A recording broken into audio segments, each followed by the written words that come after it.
So today I just want to talk a little bit more about Glass-Steagall and go over some of the things that I read after I published the video. And one of the things that came up was someone made an argument that Glass-Steagall in effect is really no more dangerous, or excuse me, the lack of Glass-Steagall in the Financial Services Modernization Act, or whatever it's called, is no more dangerous than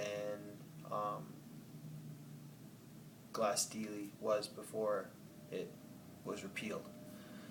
And the premise was that the funds that are insured by the Federal Deposit Insurance Corporation cannot be used specifically to make investments in securities. But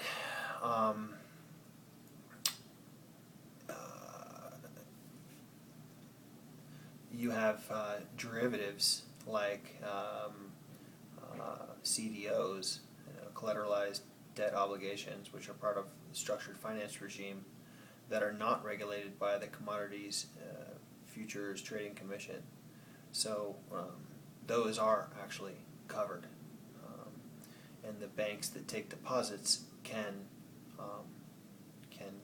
make investments in derivatives like that, and it's supposed to be part of the same regime as mortgages and stuff, which are traditional lending that commercial banks do.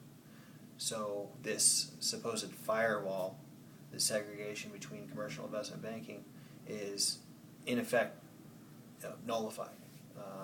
There is no such thing as a firewall. When you look at these tranches of loans with collateralized debt obligations extending as far as as your imagination can fathom,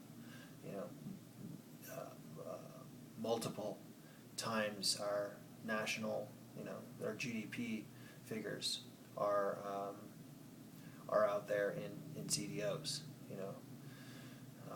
by a factor of probably 10 or 20 of one year of our total income is out there, no doubt.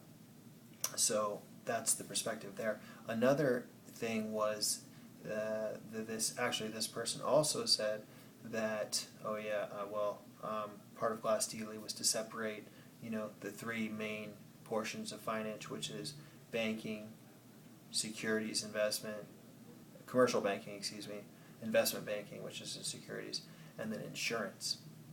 Well, the thing about insurance is when you tie that in, by its very nature, every insurance company is, by design, it is reinsured by the pool of funds associated with every other insurance company that does business in the United States. So every insurance company is fully backed by all the funds extant in the insurance market. So when you couple all of these different types of organizations together, namely commercial, investment bank, and insurance companies, you're tying everything together and making it all intertwined, and you're also providing the insurance on the deposit. So not only is the taxpayer going to back basically all the money that's that's being taken as on deposits and then lent, but any bank that's obviously going to be very large and too big to fail because it's so large is also going to get backed. So that's putting the taxpayer on the hook. Then the insurance component of it is going to be reinsured, right, by all the other insurance companies. If it basically more or less takes all the other insurance companies down, then the taxpayer is going to fail. They're going to pay for that too. So all in all, the taxpayer is going to pay for pretty much everything, except for maybe few banks here, a few banks there, they might actually fail, but it doesn't take anything away from the fact that the taxpayer is definitely on the hook for all this activity in the financial markets. Not only that, but it consolidates power into a few hands at the intersection of Wall Street, DC, the EU, IMF, Bank of England, and the UN. I probably missed one of those. There's one in there I think I missed. Anyways, but you get the picture, right? A lot of pseudo-intellectuals call Illuminati and Bilderberg and all that stuff. What they're hinting at, what they don't really understand when these kind of dumb people talk about these kind of things, they're talking about those main entities without realizing that's what they're talking about. But those are the main power entities, the consolidation of power. That's what you're talking about. So anyway, relaxation of standards,